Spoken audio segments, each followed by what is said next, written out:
This is going to be a study on creating a skeleton out of cut paper.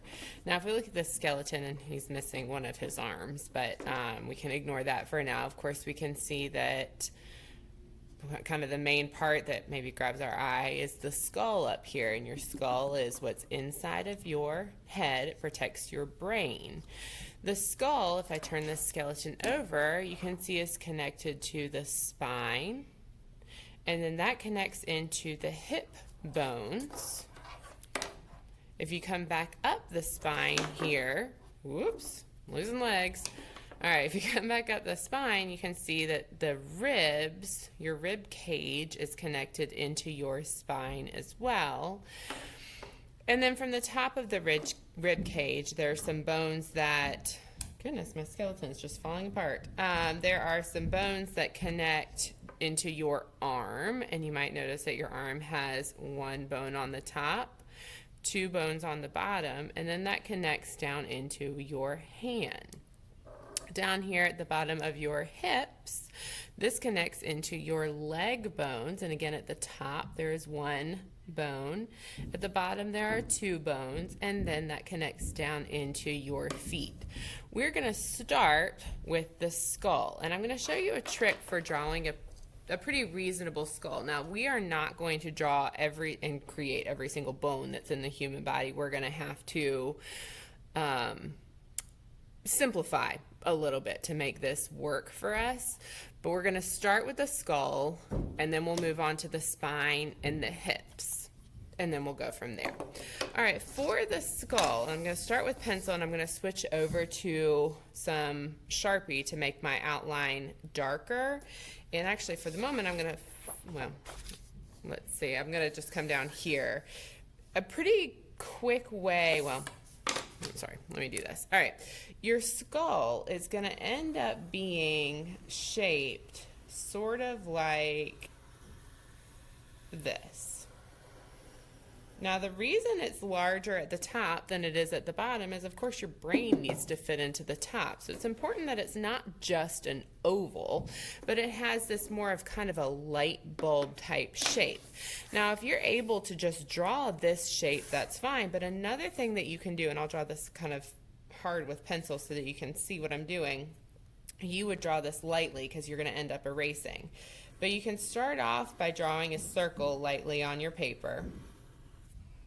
Okay, and then if you add in a letter U underneath that circle, so it's just a circle with a letter U off the bottom of it, you can end up connecting those things like this by just smoothing out that side, and then you can erase away the circle that's on the inside to keep that kind of light bulb shape.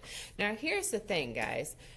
We want these skeletons to end up being proportionate, and what that means is that each piece of it makes sense. Like, you wouldn't want to have a giant head on an itty-bitty body because that doesn't make sense. So we've got to find a unit of measurement.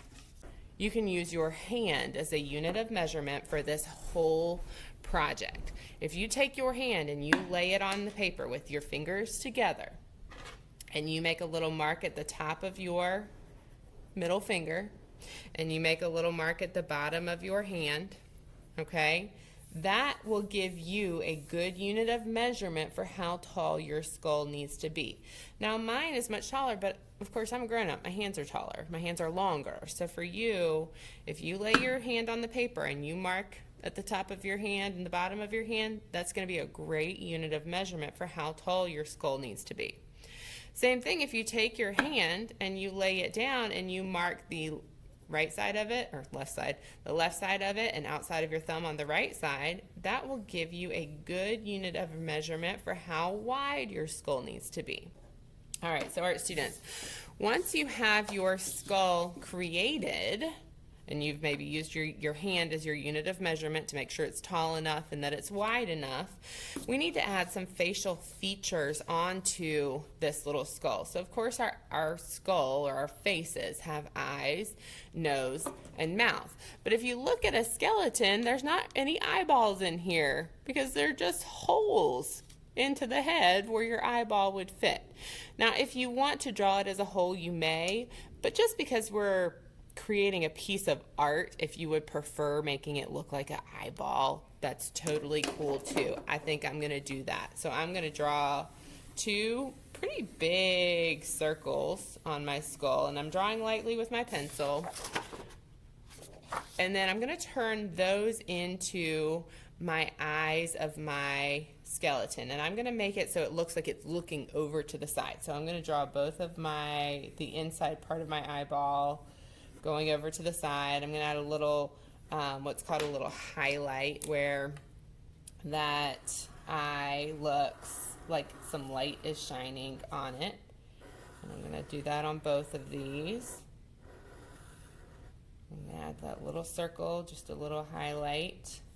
And then when I color this area in, and I can come back and do a nicer job of this later, it'll look like my skeleton has some eyes that are looking off to the side, which is a pretty cool expression, but you can give yours a different expression. It can be looking straight at you, it could be looking somewhere different. I'm going to leave that up to you. Okay, so I'm going to color both of those eyes in. Next, I need to add a nose. Well, of course, your skull isn't going to have a real nose like you would see on a face. Again, it's just a hole where your nose would come out of. Part of your nose is made of bone and part of it's made of another material called cartilage. And the cartilage wouldn't be part of the skeleton, only just the bone would be. And a good way of just showing a nose on a skeleton would just be to draw a dark, filled in kind of triangle. You'll notice that my triangle is not pointed on the top. It is a little bit flat on the top. All right, so that would be a great way of doing this. And then I'm going to, because I want my skeleton to just kind of seem sort of friendly, I'm going to add a great big old grin onto my skeleton. And the grin is going to show my skeleton's teeth, which, of course, teeth, you guys may know, are made of bone. So teeth would be a part of my skeleton. All right, so I've got a great big old cheesy grin on my skeleton's face, and I've got my skull drawn. All I need to do is finish coloring in this eye.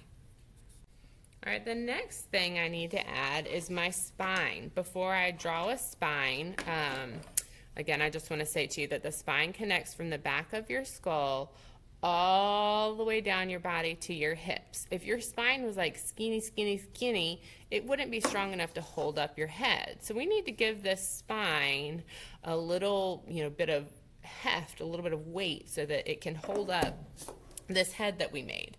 Your spine is going to end up, let's use this as a unit of measurement for a second. It's about 2 times the height of our skull. Well, do you remember what we used as our unit of measurement for our skull? We used our hands. So you can take your hand now and you can stack one hand and then another hand right on top of it. And that's going to be how tall your spine needs to be. So if you take one hand and you mark at the bottom of it, okay, so you've already marked, and then you can maybe just lay your pencil on your paper so you can move your hand up to show yourself where your other top of your hand needs to be. That will work well for you. Now, of course, again, my hands are too long for me to use my hands because I'm a grown-up, so I'm going to kind of crumple my hand up a little bit. You guys would use your hands flat. So I'm going to mark the bottom of my hand. I'm going to hold my pencil just here to show my hand where to line up again, and I'm going to mark the top. So I can see that my spine needs to be from about here down to here.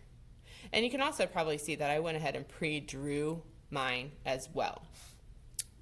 I want my spine to be about 2 finger widths wide. Okay, so I'm going to lay my 2 fingers down and I'm going to mark on the left side and I'm going to mark on the right side to show myself, okay, that's how wide I want my skull to be. And then I'm going to use a line that's like a wavy water line to go down the space of the height of my spine. So I'm going to go 1, 2, 3, 4, 5, 6 little bumps. 6, 1, 2, 3, 4, 5, 6 little wavy lines. That's about what you will want as well. And I'm going to do the same thing over here. 1, I'm going to try to match the points up so they're the same on either side. 2, 3, 4, 5, 6. So I have the same amount from the left side to the right side, and I'm going to connect them with a line on either side. And that gives me a pretty good spine shape to work with. And I don't really need to do anything else with that spine. It's ready to go for the next step. The next thing we're going to work on are the hips. Okay, so we're going to work on getting these hips drawn. We're going to use a shape that kind of looks like a bean, like if you think about a kidney bean or something, to draw our hips. And we're going to use that same unit of measurement of our hand. I'm going to turn my paper because I don't have enough room to fit my hips going this way, but I do have enough room to fit my hips going this way. And I'm going to take my hand, and again, I'm going to line it up on my paper, and I'm going to mark the bottom of it. I'm going to mark the top of it, and that shows me how wide my hips need to be from the left to the right. I don't want to make my hips teeny tiny. If I made a little teeny tiny bean, well, how on earth is that going to fit on the bottom of this spine? I want to make it wide enough that it's going to make sense with the rest of the body parts that I'm creating. And then I'm going to draw a bean shape. I'm going to start off by, from the left side to the right side, I'm just going to draw a curved line. I'll do this with Sharpie so you can see. All right, I'm just going to draw a curved line. It almost looks like the bottom of a banana. Okay, and then the top, I'm going to connect with 2 pretty big bumps. I'm going to go 1 bump, down, another bump, down, and that's going to give me a pretty okay hip shape to work with. Our next step is going to be to cut these 3 things out. We're going to go ahead and get them put together before we move on to any other bones. So I'm going to start off by just cutting them apart from each other so that I can work with my paper a little bit more easily. And I'm going to cut this guy apart from all the rest. It just makes it much easier to cut things out if you're working with them individually rather than trying to work with all of it together. Scraps of paper like this, I'm going to save because I can use them for smaller bones later. So I'm just going to set it off to the side and hold on to that piece. And I'm going to get these 3 things cut out. Now I'm ready to attach these 3 things to each other. When you glue them, you can use a regular glue stick, that's fine. You can use white liquid glue if that's what you have. If you have white liquid glue and this is what you're using, use what I like to say is dot, not a lot. You don't need like a whole ton of this glue. You just need enough of it, just like a little dot or 2 to get your pieces stuck together. Okay, I'm going to stick with this. When I glue my skull onto my spine, I don't want to glue it so that the spine is like way up here at the top of the head. I want to glue it so that my spine's more down here, just tucked behind the chin, just enough to where they're going to stay together. It's not sitting right on top, it's just going onto it just a little bit. And then I'm going to do the same thing down here with the hips where it's just slightly going on. I don't want to bring my hips way up here. And then my spine's not going to be long enough for the rest of the things I need to fit in there. So I'm just going to add a little bit of glue here, just a little dot on the top of my spine for my chin of my skeleton to lay on. And then down here I'm going to add a little dot for my hips to go on. And I've got a skull, a spine, and some hips ready to continue building on.